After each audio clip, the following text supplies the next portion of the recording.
Então, boa noite a todos e a todas. E eu olho para essa sala e as cadeiras estão vazias. Vivemos um momento diferenciado e precisamos atender às orientações que nos são feitas. Mas eu tenho certeza que no aconchego dos lares, todos aqueles que têm a nova esperança no coração estarão em pensamento junto comigo.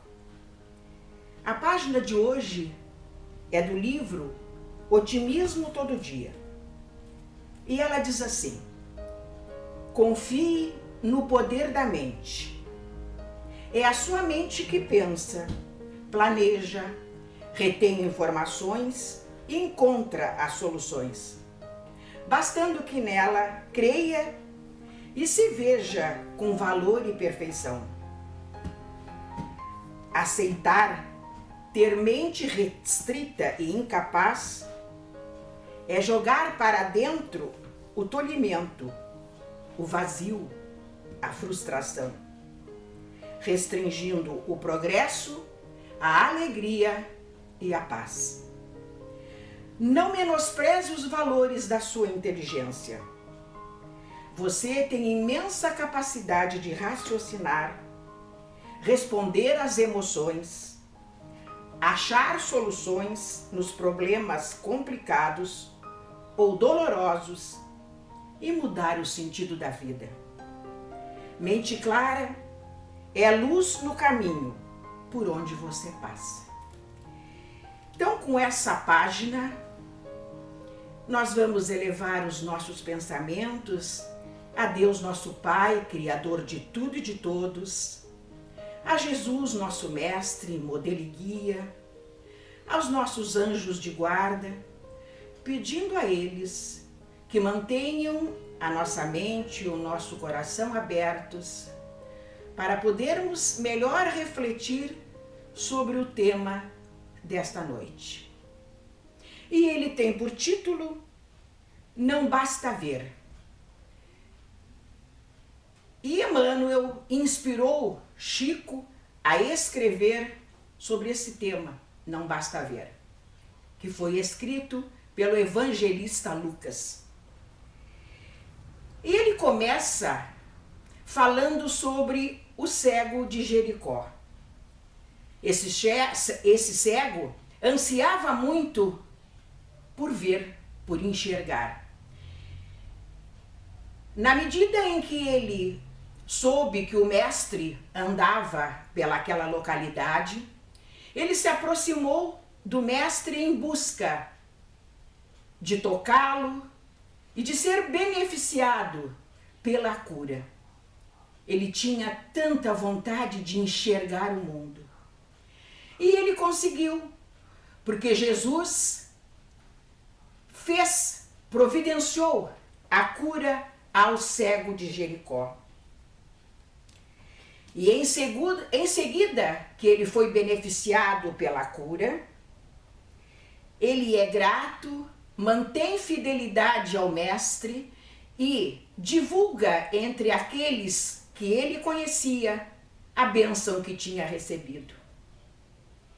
Aquele cego teve a oportunidade de ter a cura daquilo que o perturbava tanto.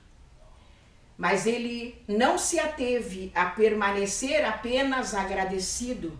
Ele procurou divulgar aquilo que lhe tinha acontecido, na certeza de que as pessoas precisavam seguir as pegadas, os caminhos, a luz que vinha do Rabi da Galileia. E nós nos questionamos: quantos de nós que temos a visão perfeita, mas ainda mantemos dentro de nós a cegueira espiritual? Como ainda nós custamos a nos dar conta que quando a fé nos toca, quando somos chamados a usar desse benefício, ainda somos tão esquecidos. na hora do aperto, na hora da angústia, na hora das aflições, somos capazes de chamar o Mestre, pedir que Ele nos interceda, mas diante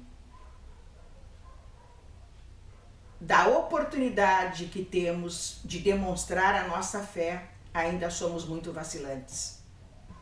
E é isso que o Mestre Jesus espera de nós, que nós mantenhamos uma fé viva, que afastemos de nós essa cegueira espiritual que nos impede de tomar as rédeas de nossas vidas.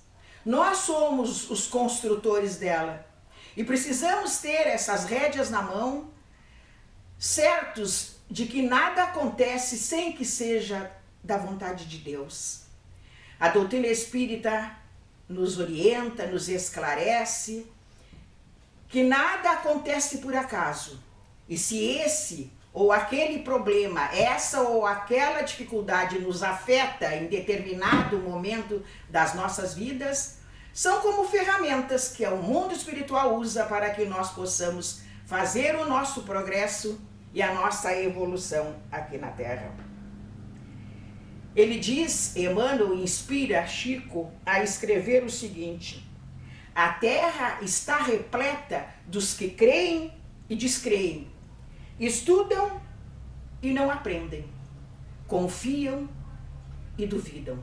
E nós somos esses seres ainda, talvez infância do espírito ainda nos impeça de ter a clareza de perceber que nós precisamos testemunhar tudo aquilo que nós temos recebido.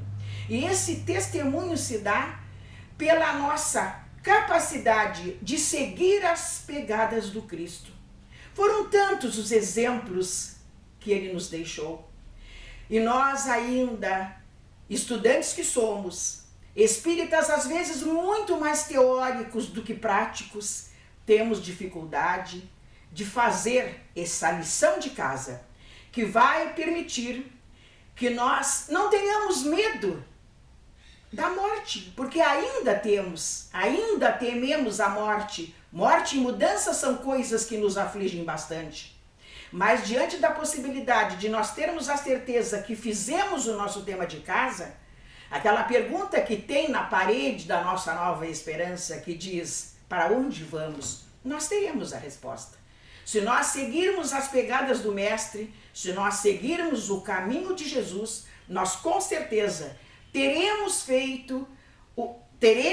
atingido o nosso compromisso reencarnatório. O mundo está cheio de pessoas que reclamam a visão, mas ainda a têm obscurecida. E o ato de enxergar se limita apenas a transformar as pessoas em bons narradores, em excelentes estatísticos, em bons trabalhadores que ainda ficam muito apegados ao campo da teoria. E é isso que a doutrina espírita nos cobra. É esse trabalhar em prol da divulgação dessa doutrina, que não faz com que nós, num piscar de olhos, num estalar de dedos, tenhamos as nossas problemáticas resolvidas.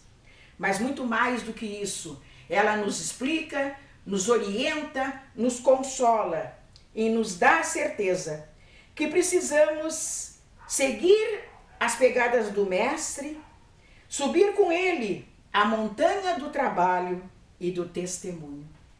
Talvez essa cegueira de que o cego de Jericó se curou e que ele transformou em ação, porque ele passou a testemunhar o Cristo e fazer com que as pessoas que com ele dividiam a jornada terrena desenvolvessem dentro de si essa fé que nós precisamos tanto ter dentro dos nossos corações.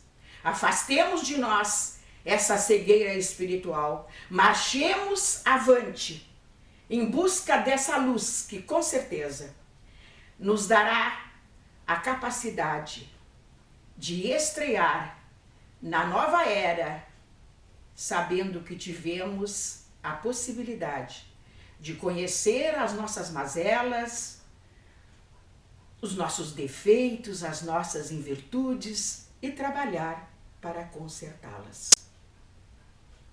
E era esse o recado que tínhamos para a noite de hoje.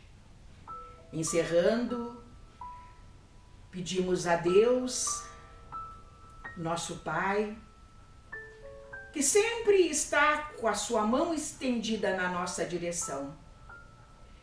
Pedimos a Jesus, nosso irmão maior, aos nossos anjos de guarda, que abençoe a família Nova Esperança e que mesmo dentro dos nossos lares, junto com os nossos familiares, amigos, tenhamos a proteção divina, a luz que tanto necessitamos para dar sequência à nossa jornada terrena.